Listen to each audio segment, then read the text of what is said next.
Or can you see this picture? This is the Brazilian border. Is it surprising? Well, in this video I will show that the European Union is a lot more than you may have thought. Stay tuned. Hello Internet, welcome to Lex Universe. Europe is weird. Well, especially the European Union is weird. In this video I will tell you why almost every map of the European Union and every news coverage that you can see in the news is wrong. I want to show you that the European Union is generally a lot more complex than what you may have thought. First, I will try to explain you all the motions that are in place whenever anything is going on in the European Union, but then I will show you the outermost extent of the European Union so that you know that Europe actually extends a lot further from Europe than you may have thought. But before we begin, let me welcome you here, all new subscribers. I'm so excited and so happy how the channel is starting rising in the past few weeks. You are awesome, welcome, great. And if you will like this video, consider subscribing in the end. But now let's dive into the European Union.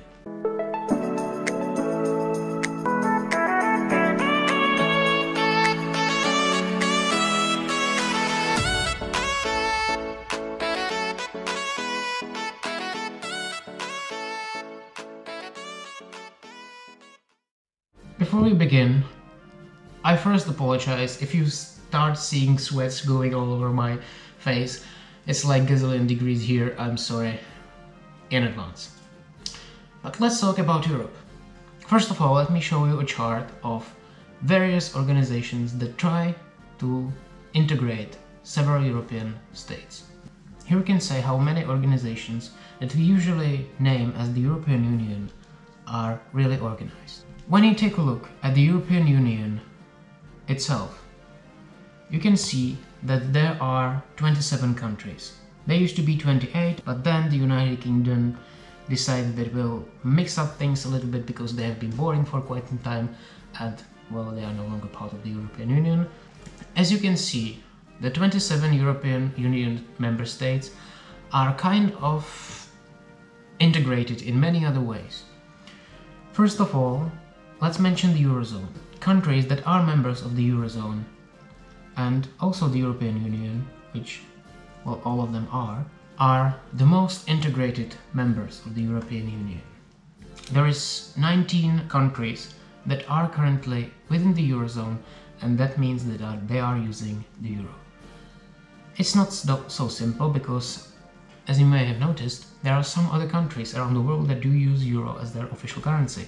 First of all, there are some countries that are, well, even though they're not members of the Eurozone, they do officially use Euro. They have their own Euro coins. Among many, I may point out the Vatican City, San Marino, Monaco, Liechtenstein. Then also have the case of the Montenegro that does use Euro, but, well, they just use it because they decided. Some of the countries within the European Union are also integrated within the so-called Schengen area. When we talk about the Schengen area, I also need to mention the customs union. They are basically the same thing, but one is focused on people, the Schengen area, which offers everyone within any member states free movement of people within the whole territory of the Schengen area. And then there is the customs union, which is focused on goods, and that's pretty much the same thing. As you can see on the chart, not all members of the European Union are also members of the Schengen area, but vice versa, not all members of the Schengen area are members of the European Union. You can see the case of Switzerland, Norway, Iceland and Liechtenstein that are members of the Schengen area, but not of the customs union or the European Union itself. This will be important later, keep it in mind. See, this is getting a lot more complicated and we're not even halfway through. Because then we have the EEA, or the European Economic Area. The European Economic Area is basically an agreement between the European Union and the EFTA, or the European Free Trade Association, which consists of Norway, Iceland and Liechtenstein. There is another economic part of integration between these countries. I will not really talk about it because this channel is not really about economics and I don't understand it, so would be really pointless from me. Let's focus on the people side of things. If you're more interested in the Schengen area, by the way, I made a video a long time ago, just after the start of the COVID pandemic, where I explained what the advantages and disadvantages and the history of the Schengen area are. If you're more interested in that, you can check it out in the upper right corner. And we're not still at the end of things. Because when we talk about the European Customs Union, there are some other countries that are not part of the European Union or the Schengen area or even the European Economic Association. And that's Turkey, Andorra and San Marino. Again, it's an economic thing, I will not mention it, just keep in mind, these three countries are there as well. If we stretch the European integration even further, then we can talk about the Council of Europe. This is very complicated because, well, there is the Council of Europe. This is a completely different organization from the European Union. Then you have the European Council. Then you have the Council of the European Union. And then you have the European Union. Anyway, each of these organizations and councils means something completely different. So if you're really interested what the differences are, search for it somewhere on Google. I don't have time for this. But let's talk about the Council of Europe for a bit. It's a very useless organization. It doesn't really mean anything. Why I'm mentioning it is because it actually shares their official symbols with the European Union. I would say they stole from the European Union. The thing is, the Council of Europe has actually used all of these symbols before the European Union was even created. So, well, who steals from whom? The funny thing about the Council of Europe, apart from the thing that they have the same flag and the same anthem as the European Union, is they don't have any powers. They're mostly ceremonial in a way. But the funny thing is, when you consider that they have the same flag and anthem of the European Union, and then also when you consider that Russia is a member of the Council of Europe, you can actually see the European flag flying over Moscow, which is... Now, let's forget the Council of Europe, because it's lame. We will focus solely on the European Union and the organizations that are somehow connected to it. First of all, let's talk a little bit about history. It will be very short. I will show you this great graphic from Wikipedia, which I believe displays the history of the European Union as best as possible. As you can see, the blue area in the end to the right is the European Union that we know and love. But the road there was quite long. Many people think that the European Union is very short-lived and very new, but the attempts for the European integration have been around since the Second World War. Even prior to that, if you count Hitler, but, well, nobody does. And don't make me even start on Napoleon. Well, as you can see, the start of the European integration, in fact, was in the three organizations that were formed somewhere in the 50s. And that's the European Atomic Energy Community, the European Coal and Steel Community, and the European Economic Community. The thing about these international organizations were they were mostly economic, because no one really dared to focus on political integration back in the time. But you may know something about the Cold War, and well, if you know nothing about it, it's that there were two international military pacts, the Warsaw Pact to the east of the Soviet Union, and then the North Atlantic Treaty Organization, which was to me actually the first attempt to somehow politically integrate states of the Western Europe. Somewhere in the 60s we first see some kind of attempts of political integration of the European states, and we can see the organization called the European Political Cooperation. The economical organizations were in the 60s combined into so-called European Community. That was the real predecessor of the European Union. Right now we have the common currency, the euro, the freedom of movement of goods and people, and all of these fundamental rights are untouchable. Unless there is a pandemic. In that case, we forget we are European Union and everybody plays their own game. So that was the history. As you can see, the European integration has been a very complicated and a very long process. The problem with Europe and the European countries is we have kind of been dicks in the past, and we have created kind of a large colonial empire. At the time when these international organizations for European states were created, many of the member countries actually still retain their colonial empires. So you may kind of say that countries like Algeria, Rwanda or Kenya were members of the European Union or the European communities at the time. Which is like really insane, but it's true in a way. This has changed, but that brings me back to the point of this video. Many countries still retain many overseas territories, and that's partially what I will talk about. I already made a video about France, which is weird, but France is a member of the European Union, which kind of means that the European Union, thanks to France, extends way past Europe. So in a way, the Council of Europe is not the largest extent of the European integration. That's of course the Eurovision. Yeah, I don't understand. Why Australia? Why? Well, I got off topic. So let's look now. All of these territories, forget all of the countries, which is member of which. We will now only talk about the overseas or special territories of these countries, and we will look at how integrated they are within the European Union. Well, first of all, we have the so-called outermost territories of the European Union. They are the autonomous regions of a few member states. These are namely the Azores and Madeira of Portugal, then the Canary Islands of Spain, Guadeloupe, Martinique, Saint Martin, Réunion and Mayotte of France. Also, there is French Guiana, which is largest of these outermost regions of the European Union, and it was actually the one that I mentioned at the very beginning of the video. It borders Brazil and actually has the longest border France as with any country. These places are officially described within the Lisbon and Maastricht Agreement, and they are integral members of the European Union. However, as you can see on this chart, they are not members of the Schengen area, which means there is no free movement if you go there.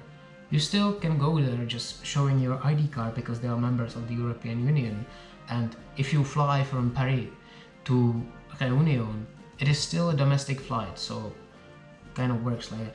It's very shady in this point, but these territories are as integrated to the European Union as it gets. Well, then let's get rid of all of the French territories right away.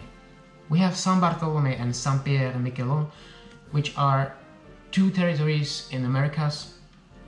These are members of the European Union, meaning that their citizens are allowed to vote in the European elections, and they are citizens of the European Union.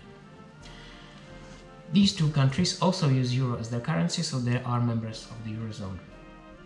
Well then, there are parts of the European Union that still have rights to vote in the European elections, and their citizens are the citizens of the European Union. They just use their own currency, and that's the San Vallis and Futuna, French Polynesia and New Caledonia.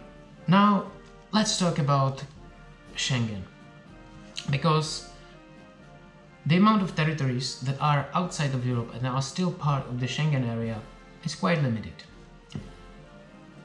And by limited, I mean non-existent. But there are still two territories that I will mention here because they have special status. First, there are the Islands of Finland that are not really members of the European Union, meaning that the European law doesn't apply for them, but they still have the citizenship of the European Union and they can vote in the elections. They just have special status. And then there is the Mount Athos, which is the sovereign domestic republic in Greece, and it has a very special status. It's very weird. I hope I will be able to visit it this year or the beginning of next year, and I will show it to you firsthand. But right now, just think, this is a peninsula that consists of many monasteries.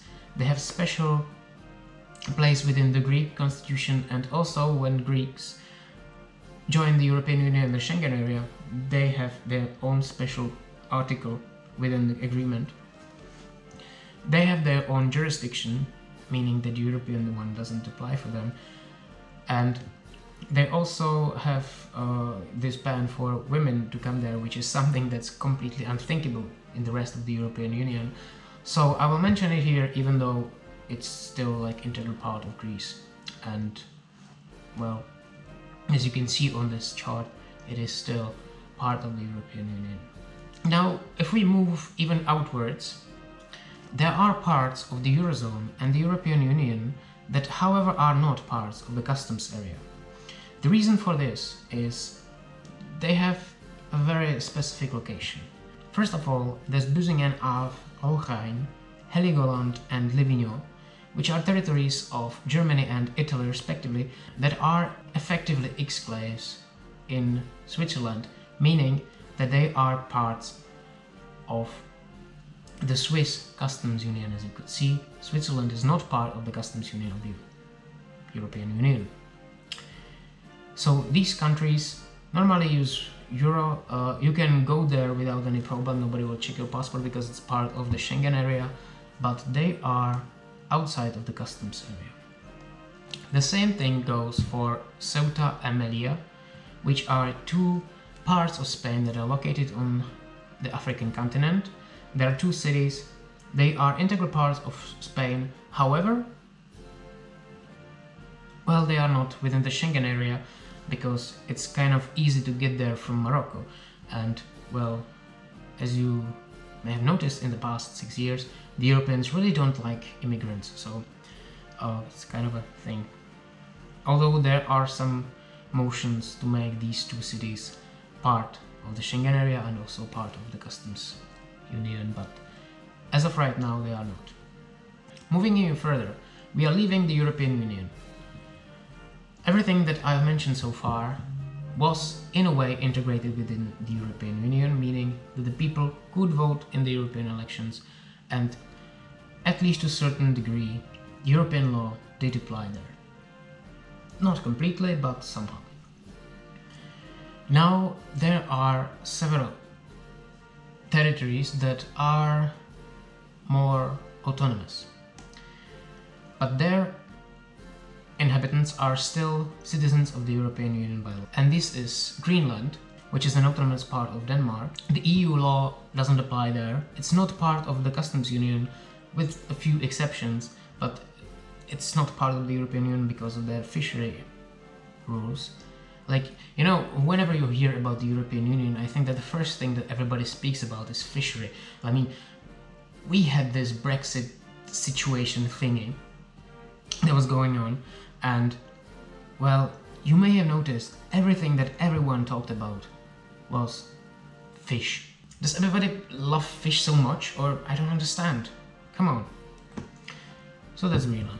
Anyway, then there are several other constituent countries of the realm of Netherlands. That's Bonaire, Aruba, Saint Eustatius, Curaçao, Saint Martin and Saba.